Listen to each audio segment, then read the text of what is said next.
Aromie here, and welcome back to our life. We're here with the second to last DLC of Moment Step 1, Runaway. After a couple of hours at the playground by yourself, it had gotten firmly into afternoon. You were on the swing set with your feet buried in the sand when you spotted Lizzie in the distance. She was rushing over like something was on her tail, chasing her. You knew she would be coming, but was she that excited to get to the park? Instead of nabbing the swing beside yours, Lizzie stopped in front of you. She bent over, balanced her hands on her knees, and panted. Did you hear? Hear what? Lizzie bounced back up, her eyes blown wide. You only saw her this worked out when she found the new hiding spot of Mommy's sugar stash. It's about Cove. Cove? Lizzie rarely brought him up herself, and never with this much urgency. What was this about? You listened confused as Lizzie explained. I just came out when I saw lots of people gathering around in the middle of the street. What the fuck? They were talking kind of quietly, so I don't think I was supposed to hear, but that just means it was important. So I snuck up and heard everything. She paused dramatically. Clearly she wanted you to say something. What did you hear? Tell me. I don't really care. I just looked at her. Tell me! Lizzie raised her eyebrows at your insistence, and she continued easily. Cove is missing. He left a piece of paper for Mr. Holden to tell him he was going away and will be gone for a long time, and no one's seen him since. Now they're searching the whole neighborhood. The grown-ups were even saying that if they don't find Cove soon, they'll call the police. The police? You had seen police officers around town now and then, but you had never talked to them before, much less dealt with them. It was an intimidating thought. Was Cove going to be arrested for running away? You watched as your sister began to pace in front of you. I know Mom said Cove was sad about moving here, but running away from home was crazy. Jeez. Where else is he gonna go anyway? I don't know. I want to find him. I hope someone finds him soon. Yeah, I'd go to tons of places. No, I want to find him. The fuck? Lizzie scrunched her face up, thinking deeply for a moment. She nodded and planted her hands on her hips, determined. I'm gonna look too. You are? Mm-hmm. We can play at the park any day, and the more people there are looking, the quicker someone will find him. Maybe I'll be the one who does. I'm the best at hide and seek after all. It seemed like Lizzie wanted to look not only because she was concerned about Cove, but also because it was the most interesting thing to happen this week. Wish me luck. Before you could say anything, she ran off in the opposite direction from where she came. You were left in the dust in a matter of moments. That was your sister for you. But Lizzie's appearance in this crisis faded to the back of your mind just as quickly. Cove. He told his dad he was leaving to go somewhere by himself. It was surprising news at first, but that sounded like something he'd do when you considered it again. Unfortunately, he had no idea where he could have gone. You thought hard. There were the hills behind your house. He had gone there the first time you met. But someone would have checked there already. They wouldn't need the police for that. Cove must be far away or hiding somewhere if the whole neighborhood was looking for him. He swung back and forth through its person contemplation. If I were Cove, where would I go? Lizzie had said Cove was crazy for running away from home, but he never considered Sunset Bird his home, did he? His real home was somewhere else. There was only one place that came to mind that might be important enough for Cove to go off like this. It was a good idea, except how was he going to get there? Could he take a bus? Was he going to walk the whole way? He didn't know what direction he needed to take. But wait, there was only one way he could go. Going down the street just led to the beach, so that couldn't be right. Going to either side would mean he'd get stuck by buildings and fences and big slopes like the one behind your house. That left going up the street. You knew that road. It led to the main part of the town and kept going all the way to the city limits. Cove didn't know the area well. You didn't think he'd want to go off that road onto some random other street, which meant if someone followed that path, they might find him somewhere along it. The grown-ups seemed to all be looking in the neighborhood, so you had to tell them where to search. You had to go find Cove by yourself. Ideally, you shouldn't do that. But I also want to look for him, so I'm going. Peace out. You were worried about Cove and didn't have to bother anyone. Plus, you might be wrong. It was your idea, so you should be the one to check there. You rushed to where you had abandoned your flip-flops and slipped them on. They slapped against the sand as you left the playground. You went right up along the main street, keeping an eye out for Cove. No one else had the same idea as you, it seemed, because you were completely alone there. You passed through the whole neighborhood, and then the next one over, and the next. Your worry festered like a wound the longer you searched for your friend. Just how far had Cove gone? You kept walking. You even called out for Cove a few times, but you didn't see the familiar mop of green hair anywhere. After a while, the sun began to dip out. This is where we die. There is no death in this game, obviously, and there's no bad endings, I don't think. It would be dark soon. There was still no sign of your neighbor. You weren't even in the residential district by this point. You had reached the central part of town. The air was at once strange and familiar. You've been here before, of course, but never without your mom's close by. They would drive you. Your footsteps slowed. You start second-guessing your decision to go ahead by yourself. It wasn't like you knew for sure where Cove went. Cove? You shouted his name a few times as you had done periodically this entire time, but there was nothing. Maybe he's not going this way. Was he somewhere else? Has someone found him already? You kept going forward. You were able to make it this far. You had to continue the search. But with that in mind, you pushed yourself to walk a little faster. People said this was a really tiny town, but to you it felt absolutely gigantic. Eventually, the business part of town ended, too. There was no sidewalk anymore, only a long expanse of road. You walked on the grass instead. Onward was the only option. Your journey stubbornly continued. Now leaving, oh my god! Your feet hurt, you were tired, you were on your own, but somehow you had reached the edge of Sunset Bird. That's what the sign told you. You had lived in Sunset Bird forever, and it was a very rare occasion that you'd seen a sign. Most everything in your life happened inside the city limits. The endless road ahead seemed scary in a way. It paralyzed you and finally put an end to your forward momentum. I mean, me too. It is dark now. It says now leaving Sunset Bird. I made a mistake. You scanned your surroundings instead of dwelling on that. You deeply hoped he hadn't gone past that sign either. Cove? The previous times you called it was now and there had been no answer. You couldn't be surprised that that one didn't come this time either until... Ichigo? A dark blob just behind one of the exit signs' legs shifted. You squinted as it continued to move. The more you stared, the more your eyes adjusted. Then the more that dark blob resembled a person. Then you realized who it was. It was Cove. He was here. You actually found him. Hey! Come on, we gotta go home. He had suddenly got up from where he'd been sitting, as if to make sure he had actually heard something. Then he caught sight of you, his eyes wide behind his glasses. There you are! Are you crazy? I'm so happy you're here. I've been looking everywhere for you. I knew you'd be here. You were just as stunned as it left you silent. I've been looking everywhere for you! Cove finally blinked as you ran up to your feet, still aching. How did you find me? Lizzie told me you wrote in your letter that you were leaving. You've always wanted to go back home. So I thought you must have came this way, or come this way. And that was all he said after all this. Maybe he didn't realize how seriously the adults were taking it. What are you gonna do now? Are you okay? Are you okay? Yeah? He didn't look away. His brows were pinched and his shoulders tense. You got the feeling pointing that out wouldn't help matters. Everyone's looking for you. That caught his attention. He frowned at you. Really? They are? Yeah, the whole neighborhood. Lizzie told me they might even call the police. You might even get arrested. What? Why? I don't know, because you tried to run away probably. I'm not gonna be arrested. Although Cove said that, he looked a little worried over the news. Come on, Cove, let's go home. No. Take my hand! Stop it! You spoke crossly. You were thirsty and exhausted, and you weren't sure you could keep going back and forth about this. Why not? How come? Why? Why? Why can't we just go? You're stupid! I don't understand why you can't go back. Why not? My girl's mad now, right? She's tired of shit, looking for him. Your shout caused him to flinch, but not enough to budge. At first, Cove was quiet. He started to think he wouldn't say anything. Then he spoke. My mom called today to check up on me and stuff. She asked what Sunset Bird was like and how I was doing. It was okay. But when I asked if she'll come here, Mom said she couldn't. I can't go back either. Not right now. She has to move to somewhere else first. Cove glared at the ground. His voice cracked as he continued. It's not fair. Why can't I even see her anymore?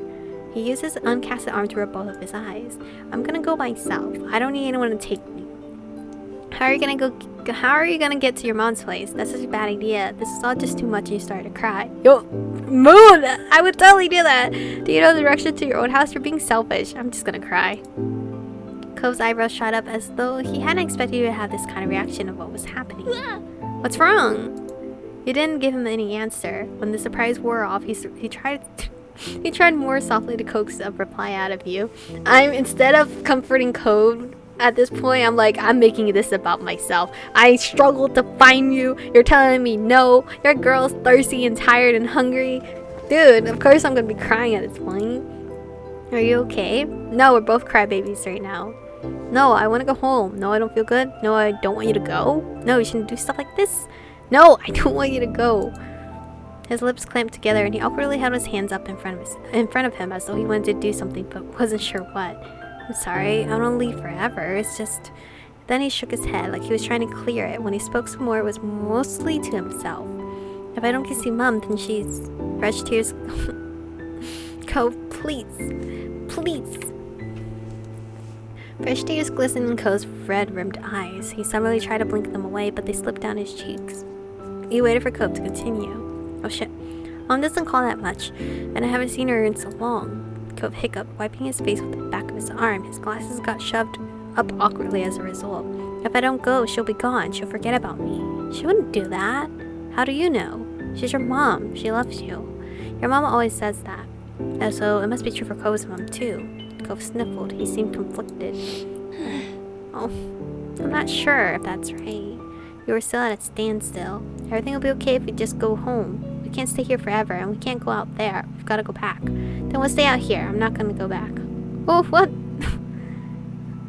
We can't stay here forever. We gotta be upfront, right? I always babied him, you know, always on his side, but we gotta go back. You'll be angry at me all you want. I don't care, he cried. Cole's brows furrowed, a scowl appeared on his lips. He turned away from you. You stared at his back. You couldn't just stop. You didn't know how to convince him, so you kept quiet, staring up at the starry sky. After a few minutes of sullen silence, Cole twisted back around. He wouldn't look you in the eye. Okay, let's go. He must have known deep down that he couldn't go further than this, even if he wasn't happy about it. And that was that. Together you walked away from the exit sign. Your feet hurt a lot by this point. You were so tired, but you convinced him. You were bringing Cove home, that's what mattered. On the long walk back, it was only thanks to the occasional street lamp and faint moonlight that you could see in the dark night. You wondered if everyone was still looking for Cove, and you too, probably. Do you think they called the police after all? No, probably not. He didn't sound confident, though. You still hoped he was right. You didn't want to go to jail. You weren't sure how much time passed. All you knew was that one moment you were fighting the drooping of your eyelids while shuffling near Cove on the sidewalk, and the next you were snapped back to attention by the blaring beep of a horn. Cove froze. You whipped around to see a car approaching you. It was difficult to make out who it was. The headlights were so blinding. Instead of continuing down the road, the car slowed near where you sat. The window rolled down, revealing the face behind the wheel. It was very familiar. Mom! She shouted back, and not just because there was some distance between you and her. Where have you kids been? I've been looking everywhere for you. I'm sorry, Mom. She stopped looking at you, instead of staring straight ahead. Both her hands were gripping the wheel. Guilt ate you up from the inside. All right. Get in. Let's get you to home. Okay. Sorry, Mom. That at least made her showing up worth it. Your feet were aching like crazy from all the walking you'd done today. You yanked open the side door, slipped inside the back seat, then clambered over so Cove had enough room to climb in too. You followed in wordlessly, tucking his backpack near his feet. Your mom looked at you and Cove in the rearview mirror. The two of you had us extremely worried. That wasn't a good thing to do, not at all. Shame-faced, you both nodded as one. Sorry. Sorry, Miss Melody. Sorry, Mom. She stopped immediately, not enough to actually let it go, though. You had to apologize to everyone else, too. With that, Mom started the car up again and you were off. For the rest of the car ride, no one said anything. You thought all of you were pretty tired. In fact, you must have dozed off at some point because you woke up to the sound of the engine stopping. You yawned and got out of the car. Cove came out after, putting his backpack on again. Mom locked the car door and motioned you two towards the house. She opened the front door and let you go in first. Mommy appeared quickly. She must have been waiting nearby. There was a phone in her hand. It worried you, thinking about who she might have been talking to. The tight line of her shoulders relaxed when she saw you and Cove. Oh, thank goodness, you found both of them. Yes, I did. They were walking down the main street together. What were you two doing there this time of night? Do you have any idea how far that is? How unsafe? You peeked at Cove. He still looked exhausted. His eyes were puffy and there were dry tears stuck to his cheeks. I wanted to see my mom. Michiko came to get me. Their own moms shared a look. You weren't sure what it meant, but they always did that. You wondered if they could read each other's minds. Since they were communicating telepathically, you stole a glance around the house. Lizzie wasn't anywhere in sight. Could she be outside somewhere searching for Cove still? Where's Lizzie? Your sister's in her room fast asleep, the same way you should have been. She came back earlier. She had been out looking for Cove after accidentally finding out he was missing. She tried to pretend otherwise, but she was worried. She said she checked all the hiding places she could think of, but she couldn't find Cove. You and Cove exchanged remorseful glances at that. Mommy noticed the discomfort. Okay. You two must be sleepy. You can sit down wherever you like. Mommy smiled warmly and motioned to the living room. Cove looked up at her, then lumbered over. You followed close behind. The living room wasn't far or separated by a wall, so you heard her mom talking softly. He wanted to go see his mother. Poor thing. Well, that explains it, at least. Still, I'm not sure it excuses it. It was so dangerous to go off into town like that. He's having a hard time right now. You can't expect a child to handle it maturely. True, it can't be helped. But that's enough of that. We should tell Cliff and the others that he's here before the panic gets out of hand. There could be riots. is that all right? I'll call. Then go to the front and tell everyone's still out there. You keep an eye on the kids. Make sure they don't take any more trips today. Your girl's too tired for any more trips, to be honest. Got it, hun. Cove just sat there on the couch, setting his backpack down beside him. He stared at his hands. Sorry, Michiko. You faced him quietly. I didn't want to make you feel bad. I don't want to fight. And you won't do it again. Sorry too? Took in his apology wordlessly? Come on, he apologized for arguing with us. I'm sorry too. You don't have to. It wasn't your fault. It's alright. Despite Ko's protest, you couldn't help it. It would have been too hard not to say sorry after a disagreement. But having him apologize didn't make you feel much better. When it seemed silence would descend upon the two of you again, the front door opened. Your mom was back, and with Mr. Holden close behind her, he made a beeline for the couch, his gaze trained on his son. Cove? God, are you alright? Strands of his hair had fallen out of his ponytail, his eyes were darkened like he'd been crying too. Cove stared up at his dad, his own eyes wide behind the frames of his glasses. He really hadn't expected it to be such a big deal. I'm okay.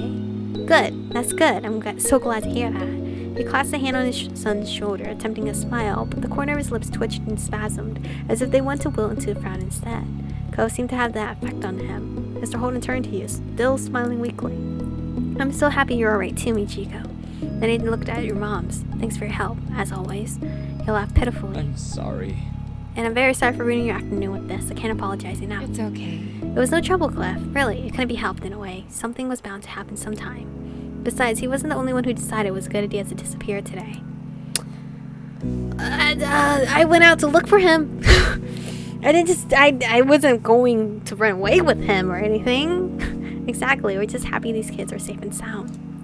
Not for the first time that day. You recalled your original meeting with Cove. He had run away then too, only not as far as he'd had today. Cove must have had a similar thought because he mumbled an apology. Sorry, Dad, I won't leave anymore, I promise. Some life seemed to return to Mr. Holden's thanks to his promise. This time around, his smile was more genuine. I'm so glad. That's a relief to hear. Next time you feel like running off, come to me first, okay? We can talk about it. I'm here for you. Cove nodded. His dad reached out and mussed his hair playfully. Although he made a face, Cove didn't try to dodged a hand as he usually did. Let's go home, bud. I bet you're tired as I am. Mr. Holden took over carrying Cove's backpack, still clasping a free hand on his son's shoulder when he stood up from the couch. The five of you walked over to the front door so you could see them off. Mr. Holden thanked your moms profusely at least 3 more times before he walked out the door. Cove was made to follow. But he stopped and turned to you before stepping through the threshold. Thanks. You're welcome. A tiny smile splitted across his lips, there and then gone. And with that, Cove left. Mommy closed the door behind them. You're practically dead on your feet at this point. Your fatigue must have been obvious because your mom sent you right to bed with no more discussion on what happened that day. Once your head hit the pillow, your eyes slipped closed on their own. Your eyelids were so heavy you couldn't open them again until the next morning. You woke up so much more at ease than you had felt when you were last conscious. It was almost like it was a dream, but it definitely wasn't. Your mom's faces when you saw them assured that. After breakfast, you were sat down. Your family went over yesterday's events in full. They were none too pleased that you went out to find Cove on your own. As punishment, your moms took away your TV privileges for the next 2 days. Lizzie was annoyed that she couldn't watch her shows with you around, but she adjusted. I mean, I'll just stay in my room. Right? I could just stay in my room. Whenever you expressed disappointment, your moms reminded you that they weren't punishing you for no reason. It was dangerous to go out on your own so late and without telling anyone. You could have gotten hurt or worse. As upset as you were, you understood. Mr. Holden talked to Cove about what happened too. He didn't know what was said exactly, but Mr. Holden forgave Cove immediately. He didn't do anything to punish Cove for running away. He blamed no one but himself for Cove's desire to leave home. You caught your moms discussing it once in hushed tones, frowning at each other. It was pretty serious. There was a word used you hadn't heard before. Self-flagellation. I've never even heard of that. But there wasn't anything they could do to change Mr. Holden's mind. Your neighbors stopped you and Cove often for the next week or so to express their concerns and disapproval of the event. Still, as they always did, days continued to pass, so did talk about Cove running away. Things eventually returned to normal as they had to. Summer kept going and you kept having experiences to share with Cove. Alright! That Runaway episode was kinda... Whew! That was kinda intense, because, Cove and I had an argument. But, in our barbecue DLC part, we also had an argument. Apparently, I didn't fucking know about it. I was very aloof to it. But the last one is sleepover, but this is the last time I'm recording for today's session because my throat is killing me. But I am having a very enjoyable time. I cannot wait to go to step 2 and 3 to progress more in the love aspect and the growth of our characters. But anyway, thank you guys for watching today's episode. Stay beautiful and I'll see you guys in the next one.